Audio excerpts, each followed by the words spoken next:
Here's the deal. These Bible prophecies have been happening at an incredible pace. But this was not just the end. As we know, there was some other issues that happened this year that's been earth-shattering. First of all, I'm going to tell you what happened, but before I do, can I tell you what Nostradamus has predicted and is prophesying for 2012? He prophesied, and we're talking hundreds of years ago, but he actually prophesied these words. He said there will come a great comet in 2012. It will bring mass destruction upon the earth.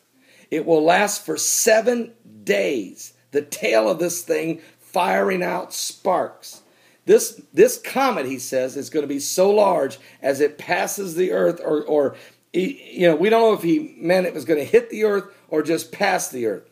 But he says it's so large it will be visible with a tail of sparks for 7 days. So that's got to be close.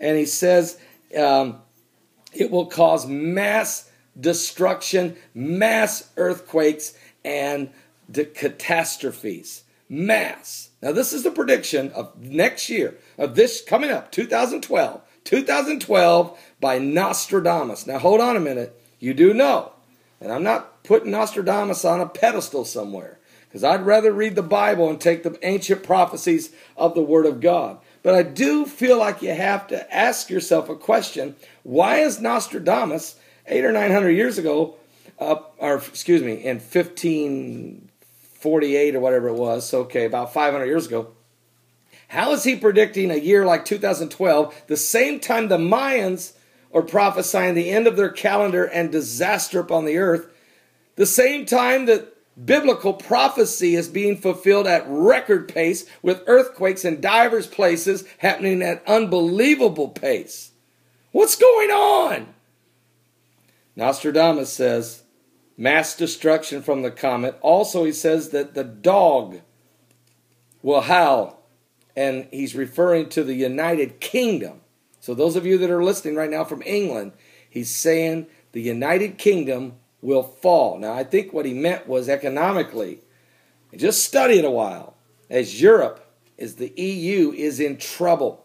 And he predicted the destruction of Rome. Now, that is huge. Huge predictions. But those are Nostradamus. The Mayans were a little different. First of all, the word apocalypse, you guys need to know, because my radio show called The Coming Apocalypse. The word apocalypse in the Greek means lifting of the veil, or the revelation. So whenever you hear the word apocalypse, it's meaning the coming revelation, the coming revealing. And a lot of times people take the word and apply it to Armageddon, and mass destruction, but really it's not. It's referring to revelation is going to come, which we are definitely getting in the Bible from ancient prophets like Isaiah, Daniel. As I was just reading here, I got sidetracked whenever Blog TV. So these are some things, and I'm going to tell you what the Mayans are saying in a moment. But back to Daniel chapter 11. Here's that Antichrist spirit. In verse 41, it says, he will enter also into the glorious land. And that would be the Middle East and Israel and Canaan. Into the glorious land. And many countries shall be overthrown. Well, we know that's true. As the Ivory Coast changed hands and got rid of President Cabot. Tunisia got rid of Ben Ali after 23 years.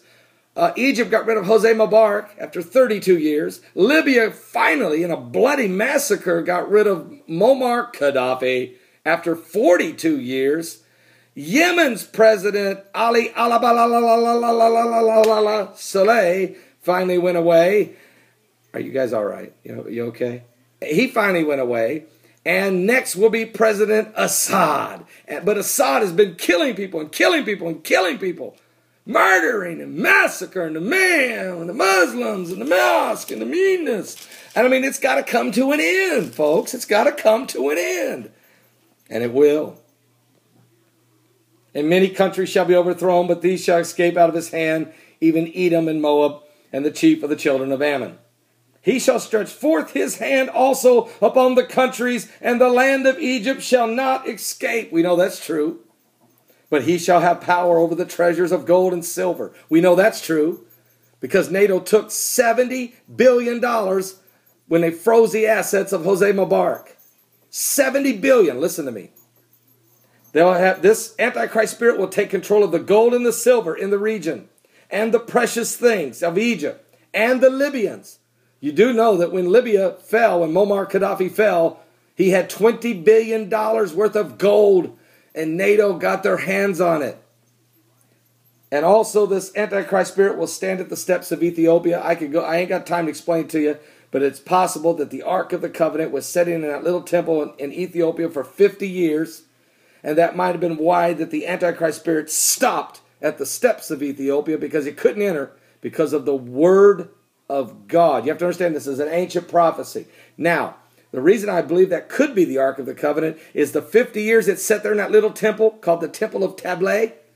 The nation of Ethiopia has been overwhelmed with disease and famine and sickness and starvation. And even this year, 7 regions of it with locusts. Are you getting anything out of this? This ain't Rockin' Eve with Dick Clark. We're not hanging out with Ryan Seacrest. What? I'm not going to listen to Lady Gaga. Gaga. And Johnny Depp. What are you doing making fun of Jesus Christ? Playing your guitar with that idiot band called Baby Bird. And let me ask the Huffington Puffington Post again. Why would you write an article about me? Because I said that Johnny Depp shouldn't waste his talent blaspheming Jesus? So the Huffington Puffington Post wrote an article titled, you can Google it, it's titled Jesus, Johnny Depp, and the Christian Terrorist. And who's the Christian terrorist? Pastor Begley. Pastor Begley, I just preach the word of God and reveal the truth. Are you serious? Are you serious? Is everybody calm? Is there anybody out there is everything settled down at Blog TV, Heidi? Okay, good. Anyway, there's 78 people at Blog TV. There's 131 piling. I don't even know if they got elbow room over there at livestream.com, and 93 at paulbegleyprophecy.com. Thank you, guys. Let's break the record at paulbegleyprophecy.com. We've never hit 100. And I believe tonight we will, as we talk about these biblical prophecies. Now, as this went on, folks, I'm going to just say about that Ark of the Covenant, if it is the Ark, and I don't know, but if it is, the Queen of England, because the roof is leaking so bad there, and there's one little monk in there trying to, he can't keep it dry. So the Queen of England has sent over a team to pick up the Ark and fly it into England for a while before moving it to Jerusalem. For what reason? Could it be the building of the third temple? Are we moving into something beyond our ability to comprehend? What? That might be why this Antichrist spirit had to stop at the steps of Ethiopia. Just throwing that's a golden nugget. Just throwing that out there for you. Okay? But tidings out of the east. And can I tell you something? Stephen of Oklahoma, are you watching? You're probably over Paul Begley Prophecy. Stephen of Oklahoma actually went to a service tonight at his church there, or Sharon Daughtery's church, and the guy that preached, his name was Hilton Sutton, older guy, been preaching 63 years, and tonight he preached on the corruption of America's government and Chrislam, which would bring destruction to the church. And I guess he stood strong and toe-to-toe with the devil and prophesied it. Folks, I've been preaching on Chrislam as well. Jack Van Impe has been as well. Perry Stone is also, and others. And some of the mainstream ministers better get on board with preaching the end-time prophecy, because that's all people want to know about, because that's what's happening. Hang on a second. I got to shut down YouTube for a second.